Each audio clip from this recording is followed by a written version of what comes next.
नमस्कार दोस्तों recently China ने एक बड़ा कदम लेते हुए पीओके पाकिस्तान ऑक्यूपाइड कश्मीर के नजदीक जो है न्यू काउंटी बनाने का निर्णय लिया। आप देख सकते हो ये खबर, China sets up new county near PoK Afghanistan border raises strategic concerns for India. तो इसको डिटेल से समझने की जरूरत है कि ये काउंटी होता क्या है, चाइना के अंदर इसका क्या मतलब है, चाइना ये कदम क्यों ले रहा है और भारत क्यों कंसर्न है इन सारी चीजों को लेकर, वो मैं आपको बताऊंगा। चलिए शुरुआत करते हैं। देखिए, सबसे पहला क्वेश्चन है कि चाइना ने किया क्या। चाइना ने एक new county level administrative unit जिसका नाम है सेनलिंग काउंटी, ये आपका स्टैब्लिश किया है शिनजियांग उइगुर ऑटोनॉमस रीजन में। थोड़ा सा आप पहले मैप के थ्रू समझ लीजिए हम किस रीजन की बात कर रहे हैं। ये रहा आपका चाइना, इसकी कैपिटल है बीजिंग। अब क्या है कि चाइना के लिए जो एक सबसे बड़ी सरदर्दी है ना, वो आपको मिलेगा शिनजियांग प्रोविंस। ये शिनजियांग प्रोविंस अगर आप देखोगे तो यहाँ पर वीगुर मुस्लिम्स रहते हैं जो लगातार रिटालिएट करते रहते हैं चाइना के खिलाफ। तो इस शिनजियांग प्रोविंस में एक प्रीफेक्चर है जिसका नाम है कशगर प्रीफेक्चर, और इसी प्रीफेक्चर के अंदर जो है ये एक न्यू काउंटी बनाया गया है, सेनलिंग काउंटी। अच्छा, यहाँ पर एडमिनिस्ट्रेटिव पर्सपेक्टिव से समझ लीजिए चाइना के अंदर होता क्या है, क्योंकि आप में से कई लोग पहली बार सुन रहे होंगे कि ये प्रीफेक्चर काउंटी। तो बेसिकली क्या है ना, भारत के अंदर सिस्टम क्या होता है, एक तो सेंट्रल गवर्नमेंट है, फिर कई सारी स्टेट्स गवर्नमेंट है और उसके नीचे जो है लोकल बॉडीज होती हैं, राइट। तो क्या है ना कि भारत में फेडरल स्ट्रक्चर है, लेकिन चाइना के अंदर यूनिटरी सिस्टम चलता है। मतलब कि अल्टीमेटली जो भी आप एडमिनिस्ट्रेशन देखोगे ना चाइना के अंदर, उसकी जवाबदेही बीजिंग के पास रहती है। मतलब जो सेंट्रल गवर्नमेंट है वहां पर बीजिंग में, वो अल्टीमेट अथॉरिटी है सब चीजों को लेकर, लेकिन उसके नीचे कई सबऑर्डिनेट जो हैं वो बनाए गए हैं सेंट्रल स्टेट के अंदर में ही। और यहाँ पर हायरार्की देखिए, सबसे पहला अगर आप प्रोविंशियल लेवल पर देखोगे तो जैसे शिनजियांग आपने सुना होगा, जो प्रोविंसेस होते हैं चाइना को अलग अलग प्रोविंस में यहाँ पर बांटा गया। जैसे ये छोटे छोटे लाइन्स आप देख सकते हो इस तरह से, ये आपका बनाया गया ना, वैसे ये शिनजियांग प्रोविंस है, ठीक है। जैसे हम स्टेट कहते हैं ना भारत में जो राज्य हैं, वैसे ही चाइना के अंदर इसको हम प्रोविंस कहते हैं, प्रोविंस लेवल पर। फिर उसके नीचे आता है आपका प्रीफेक्चर लेवल। मतलब एक प्रोविंस के अंदर अलग अलग प्रीफेक्चर देखने को मिलेगा। जैसे ये रेड कलर का आप देख रहे हो ना, ये कशगर प्रीफेक्चर है, ठीक है। और इस तरह के कई सारे होते हैं। फिर उसके नीचे आता है जिसको हम कहते हैं काउंटी लेवल, जैसे सेनलिंग काउंटी। मतलब एक प्रीफेक्चर के अंदर कई काउंटी यहां पर हो सकते हैं, ठीक है। और फिर उसके भी जो सबसे नीचे आता है ना, वो है आपका टाउनशिप लेवल। जैसे टाउन्स विलेजेस हो गए, उनका अपना एक एडमिनिस्ट्रेशन होता है, राइट। तो इस तरह का पूरा स्ट्रक्चर आपको चाइना के अंदर देखने को मिलता है। लेकिन इंपॉर्टेंट यहां पर यह हो जाता है कि जो नया काउंटी का अनाउंसमेंट किया गया है, ये ज्योग्राफी अगर आप देखोगे तो बहुत इंपॉर्टेंट हो जाती है, क्योंकि ये आपका पाकिस्तान ऑक्यूपाइड कश्मीर उसके नजदीक है। वखान कॉरिडोर आप सब जानते होंगे, ये जो पतला सा स्ट्रिप है ना अफगानिस्तान का, वखान कॉरिडोर उसके नजदीक है, लद्दाख के नजदीक है। So this is a pattern actually China का। अगर आप देखोगे तो चाइना बेसिकली शिनजियांग में स्पेशली कई सारे न्यू काउंटी का अनाउंसमेंट किया है, और ये काफी डेलिब्रेट है। मैं आपको आगे बताऊंगा कि इस तरह का चीज करके चाइना करना क्या चाहता है। जो बीजिंग की जो सेंट्रल गवर्नमेंट है चाइना की, वो डेलिब्रेटली यहां पर अपना जो एडमिनिस्ट्रेटिव रिस्ट्रक्चरिंग है वो भी बॉर्डर एरियाज पर वो जानबूझकर कर रही है। अच्छा, यहां पर क्वेश्चन ये है कि ये रीजन मैटर क्यों करते हैं, ये समझ लो। क्या है कि ये 4 जियोपॉलिटिकल जोन्स के इंटरसेक्शन पर आपको देखने को मिलेगा। एक तो जो चाइना सेंट्रल एशिया का गेटवे है, अगर आप देखोगे तो यहाँ पर जैसे कजाकिस्तान हो गया, इसके अलावा किर्गिस्तान, तजिकिस्तान, इन सब का रास्ता है शिनजियांग प्रोविंस। और जो कशगर वाला मैंने आपको बताया, यहाँ से आप आसानी से आ जा सकते हैं, और ये काफ़ी इंपॉर्टेंट ट्रेड और एनर्जी कॉरिडोर के तौर पर देखा जाता है। दूसरा, चाइना अफगानिस्तान कनेक्शन, मैंने आपको बताया वखान कॉरिडोर, ये 90 किलोमीटर बॉर्डर टच करता है अफगानिस्तान के साथ चाइना का, और ये हाईली स्ट्रैटेजिक है। इंपॉर्टेंट क्यों है, क्योंकि ये पॉसिबल एंट्री पॉइंट हो सकता है मिलिटेंट्स के लिए, क्योंकि अफगानिस्तान में भी यहाँ पर इंस्टेबिलिटी है। तो वहाँ पर जो शिनजियांग में जो एक्सट्रीमिस्ट फोर्सेज हैं, बेसिकली जो चाइना के खिलाफ रिटालिएट करते हैं, तो उनका आना जाना तालिबान के साथ, ये सब संबंध काफ़ी ज़्यादा है, जिसकी वजह से बीजिंग काफ़ी परेशान रहता है। तो ये ज्योग्राफी इंपॉर्टेंट हो जाती है। फिर तीसरा, चाइना पाकिस्तान एक्सेस। अब ये गिलगित बल्तिस्तान जो कि भारत का ही पार्ट है, पीओके जिसको हम कहते हैं पाकिस्तान ऑक्यूपाइड कश्मीर, इसके भी ये नज़दीक हो जाता है। जो चाइना पाकिस्तान इकोनॉमिक कॉरिडोर कहते हैं वो भी आपका इधर से ही गुजरता है, तो भारत के लिए कंसर्न है। और एक और है, वो है आपका भारत चाइना का डिस्प्यूटेड जोन, अक्साई चीन, आप सब जानते हो, ये भारत का अगेन पार्ट है जो चाइना ने ले लिया। तो ये भी आपका शिनजियांग के साथ आप देखोगे तो बॉर्डर टच होता है। तो दैट इज वाई ये 4 जियोपॉलिटिकल जोन जो हैं वो काफ़ी इंपॉर्टेंट हो जाते हैं। अब क्वेश्चन ये आता है कि चाइना ने ये मूव क्यों चला, चाइना ने एक न्यू काउंटी का अनाउंसमेंट क्यों किया।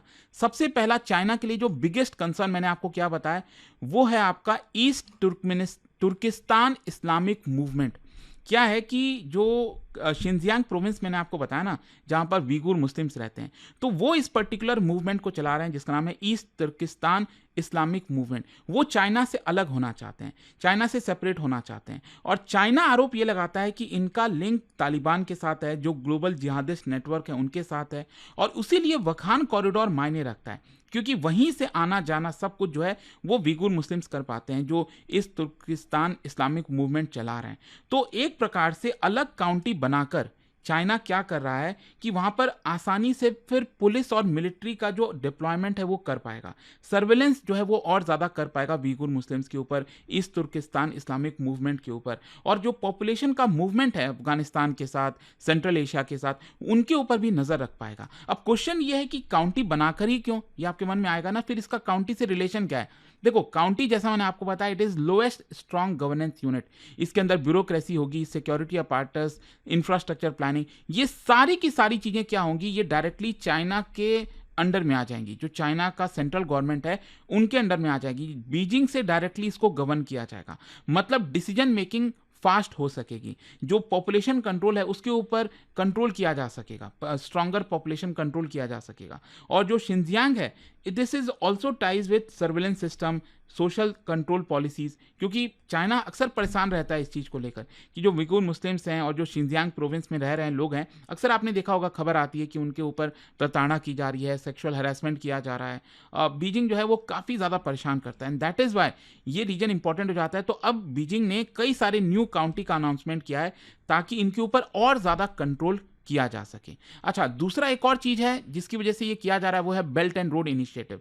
आप सब जानते हो कि जो बेल्ट एंड रोड इनिशिएटिव के अंदर चाइना पाकिस्तान इकोनॉमिक कॉरिडोर है, वो आपका पीओके से होकर गुजरता है। कशगर, ये जो आपको मैंने बताया ना, कशगर जो प्रिफेक्चर है वहां से स्टार्ट होता है और ये आपका होते हुए ग्वादर तक जाता है, आप सब जानते हो। तो यहां पर क्या है कि कोई प्रॉब्लम ना हो, जो वीगुर मुस्लिम्स हैं, जो ईस्ट तुर्किस्तान मूवमेंट चल रहा है आपका पूरा, तो वो लोग इसको डिस्टेबलाइज कर सकते हैं। तो चाइना ने न्यू काउंटी बनाकर वहां पर अपनी जो पुलिसिंग है, मिलिट्री सिस्टम है, उसको स्ट्रांग करने की कोशिश की है। तो एक प्रकार से ये भी एक मकसद है कि जो कॉरिडोर है पाकिस्तान के साथ वो भी सिक्योर हो। फिर इसके अलावा बॉर्डर कंसोलिडेशन स्ट्रैटेजी, देखो चाइना का सलामी स्लाइसिंग के बारे में आपने सुना होगा, तो उसमें लॉन्ग टर्म उसकी डॉक्ट्रिन ये रहती है कि जहां पर भी डिस्टर्ब्ड एरिया है वहां पर जाओ, लोगों को बसाओ, इंफ्रास्ट्रक्चर बनाओ, रोडे बनाओ, ब्रिजेस बनाओ, ताकि धीरे धीरे करके जो डिस्प्यूटेड एरियाज है उसको पूरी तरह से अपने अंडर में ले लो। फॉर एग्जांपल आप लद्दाख के अंदर देखिए किस तरह से अक्सर हरकतें करता रहता है। अक्साई चीन तो ऑलरेडी ले ही लिया है यहाँ पर चाइना ने। डोकलाम वाला आपको इशू याद होगा 2017 में, तो वो भी डिस्प्यूटेड, मतलब चाइना कहता है वो डिस्प्यूटेड एरिया है, भूटान से हम वो एरिया ले लेंगे, वहाँ पर वो आना चाहता है ताकि सिलीगुड़ी कॉरिडोर पर हम नज़र रख सकें। तो ये उसकी स्ट्रैटेजी होती है कि विलेजेस को वो बसाता है, लोगों को वहाँ पर लेकर आता है। तो यहाँ पर भी काउंटी बनाकर अगेन जो अपना एडमिनिस्ट्रेटिव कंट्रोल है उससे टेरिटोरियल लेजिटिमेसी क्लेम करना चाहता है चाइना। तो ये भी एक इंपॉर्टेंट चीज हो जाता है कि चाइना की एक चाल होती है अक्सर इस तरह के कदम लेके। अब क्वेश्चन फाइनली आता है कि भारत को इससे क्या परेशानी है। देखो, भारत को तो कंसर्न रहेगा और भारत ने रिएक्ट भी किया है। भारत ने तो कहा है, आप देख सकते हो, false claims won't alter reality, India rejects China's fictitious naming and new county near Arunachal Pradesh PoK. मतलब अरुणाचल प्रदेश के नजदीक भी न्यू काउंटी का अनाउंसमेंट हुआ, पीओके के नजदीक जो मैंने आपको बताया सेनलिंग काउंटी, तो वो तो हो ही रहा है, और भी नेम्स वगैरह चेंज करता रहता है। तो भारत ने इसको सिरे से रिजेक्ट कर दिया। भारत के लिए एक तो सबसे पहला सॉवरेनिटी का वॉयलेशन, अक्साई चीन भारत का है, पूरा का पूरा जम्मू कश्मीर इंक्लूडिंग पाकिस्तान ऑक्युपाइड कश्मीर भारत का ही है। तो चाइना का एक्शन की वजह से ये हमारा एक प्रकार से साफ तौर पर यही कहना होता है हमारा कि ये इलीगल ऑक्यूपेशन कर रहा है चाइना, क्योंकि वो एरिया हमारा है। फिर सलामी स्लाइसिंग की जो स्ट्रैटेजी है वो भारत अच्छे से जानता है कि पहले प्लेसेस का नाम चेंज कर दो, न्यू काउंटीज क्रिएट करो, फिर वहाँ पर बॉर्डर पर विलेजेस बनाओ, लोगों को बसाओ। तो ये सलामी स्लाइसिंग अक्सर भारत ने देख रखी है। फिर सीपेक का इशू मैंने आपको बताया कि अगेन वो भी पाकिस्तान ऑक्युपाइड कश्मीर से होकर गुजर रहा है। तो इसकी वजह से चाइना का जो ग्रोइंग प्रेजेंस है, पाकिस्तान चाइना का नेक्सस बढ़ेगा, वो भारत को टारगेट करने की कोशिश करेंगे। एंड टू फ्रंट चैलेंज अगर आप देखोगे, हम अक्सर कहते हैं ना, एक तरफ चाइना एक तरफ पाकिस्तान, तो ये जो काउंटी का अनाउंसमेंट हुआ है वो दोनों को मीट करता है। रीजन का कनेक्ट अगर आप देखोगे पाकिस्तान चाइना का, वो वहीं पर जाकर मीट होते हैं। तो ये भारत के लिए कंसर्न हो जाता है। खैर देखते हैं अब इसको लेकर क्या होता है, बट आई होप कि ये जो कल से खबर आ रही थी इसके बारे में कि चाइना ने न्यू काउंटी का अनाउंसमेंट कर दिया शिनजियांग में पीओके के नजदीक, वो आई होप आपको क्लियर हो गया होगा। जाने से पहले एक इंटरेस्टिंग क्वेश्चन, क्या बता सकते हो चाइना में ये जो लोएस्ट प्लेट्यू है ये किस लिए जाना जाता है? इन 4 ऑप्शन में से आपको बताना है और उसका राइट आंसर आप सब जानते हैं। मेरे इंस्टाग्राम पर तो मिलेगा ही, वहां पर अगर आप नहीं, कोई बात नहीं, टेलीग्राम से ले सकते हैं इसका सही उत्तर। और दोस्तों जैसा मैंने आपको बताया, अगर आप यूपीएससी की तैयारी कर रहे हैं, कोई भी बैच चाहते हैं, 15 अप्रैल लास्ट डेट है।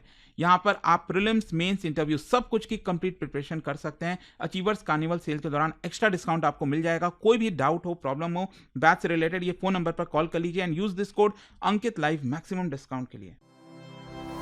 स्टडी IQ IAS, आपका सिलेक्शन हमारा मिशन।